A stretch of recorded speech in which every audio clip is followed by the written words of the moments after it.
নলবাৰীৰ ঘগ্ৰাপাৰৰ যোৱাকালি গোটৰ মহিলাসকলক 10,000 টকাৰ চেক বিতৰণৰ নামত যিটো মানে নিৰ্যাতন চলালে হাৰাশাস্তি কৰিলে তাৰ বাবে দায়ী জয়ন্ত মল্ল বৰুৱা আৰু এইখন সভাত উপস্থিত হৈ এগৰাকী মহিলাৰ মৃত্যু হৈছিলে। এগৰাকী হৈছে বাজানীৰ বুদ্ৰুকুচি গাঁৱৰ ভৈৰা চুবুৰীৰ তেখেত মহাবিষ্ণু গোটৰ সৰলা দেৱী আৰু এই সৰলা দেৱী নামৰ মহিলাগৰাকীৰ মৃত্যু সঁচাকৈ এক দুৰ্ভাগ্যজনক ঘটনা। কিন্তু এই যে মৃত্যু আসলতে এই যে সৰলা দেৱীৰ মৃত্যু হৈছে আসলতে সাধাৰণ মৃত্যু নহয়। সৰলা দেৱীক আসলতে হত্যা কৰাৰ দৰে হৈছে আৰু হত্যাকাৰী হৈছে জয়ন্ত মল্ল বৰুৱা। কিয়নো তেখেতসকলে বাৰে বাৰে সকলো মহিলাক ধমকি দি থাকে যে মেলে মিটিঙে আপুনি যদি চাই আমি বহুবাৰ প্ৰতিবাদ কৰিছিলোঁ, বহুবাৰ আমি আইনৰো কাষ চাপিব বিচাৰিছিলোঁ যে তেওঁলোকে বেআইনীভাৱে অসাংবিধানিকভাৱে তেওঁলোকে মিটিঙত তেওঁলোকে আঁচনিক লৈ তেওঁলোকে মহিলাসকলক ধমকি দি থাকে। যদি তেওঁলোকৰ মিটিঙত নাহে, বিজেপিৰ যদি মিটিঙত নাহে, মন কী বাতৰ অনুষ্ঠানত যদি নাহে, তেতিয়াহ'লে এই 10,000 টকা তেওঁলোকে মানে নিদিব বুলি বা আঁচনিৰ ধন অৰুণোদয়কে ধৰিকে আঁচনিৰ ধন নিদিব বুলি তেওঁলোকে মহিলাসকলক সদায় ধমকি দি আহিছে। আৰু সেই ধমকিৰ ফলতে অসুস্থ শৰীৰেৰেও বহু মহিলা কালি মিটিঙত যাবলগীয়া হৈছে, যাৰ বাবে কালি বহু মহিলা মানে প্ৰায় 20ৰ পৰা 30 গৰাকী মহিলা অসুস্থ হৈ পৰিছে। তাৰে এগৰাকী সৰলা দেৱী নামৰ এগৰাকী মহিলাৰ মৃত্যু হৈছে।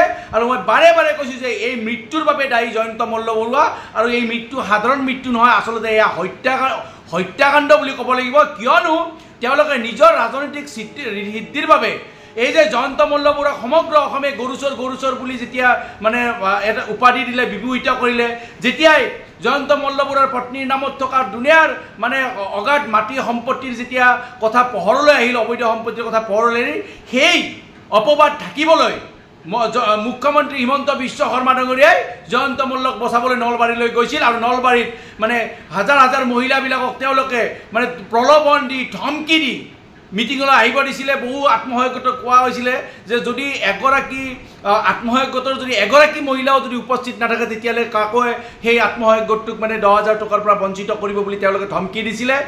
সেইকাৰণে অসুস্থ শৰীৰেও বহুত মহিলা আহি তাত উপস্থিত হ'বলগীয়া হৈছিলে, যাৰ পৰিণতিত সৰলা দেৱীয়ে মৃত্যুবৰণ কৰিবলগীয়া হৈছে, মৃত্যুমুখত পৰিছে। গতিকে এই মৃত্যু সাধাৰণ মৃত্যু নহয়, এয়া সম্পূৰ্ণৰূপে তেওঁলোকে মানে মানৱ অধিকাৰ উলংঘা কৰিছে।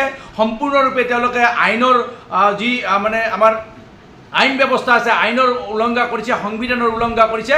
কিয়নো চৰকাৰী আঁচনিৰ ধন আজিৰ ডিজিটেল যুগত তেখেতসকলে চেক যোগে বিতৰণ কৰিছে সঁচা কথা। কিন্তু তেখেতসকলে তেওঁলোকৰ একাউণ্টছতো দিব পাৰিলেহেঁতেন, যিহেতু একাউণ্টছ নাম্বাৰ আছিল।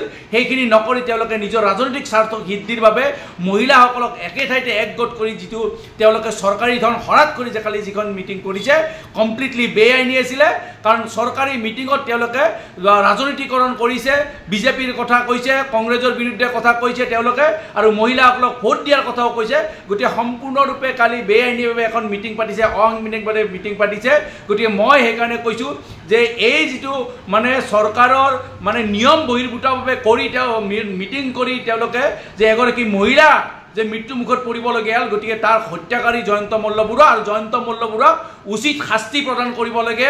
অসম আৰক্ষীক মই অনুৰোধ জনাইছোঁ, আইন ব্যৱস্থালৈ মই অনুৰোধ জনাইছোঁ যে এই অনতিপলমে এইগৰাকী মন্ত্ৰী জয়ন্ত মল্ল বৰুৱাক আপোনালোকে এৰেষ্ট কৰক। কিয়নো জয়ন্ত মল্ল বৰুৱাৰ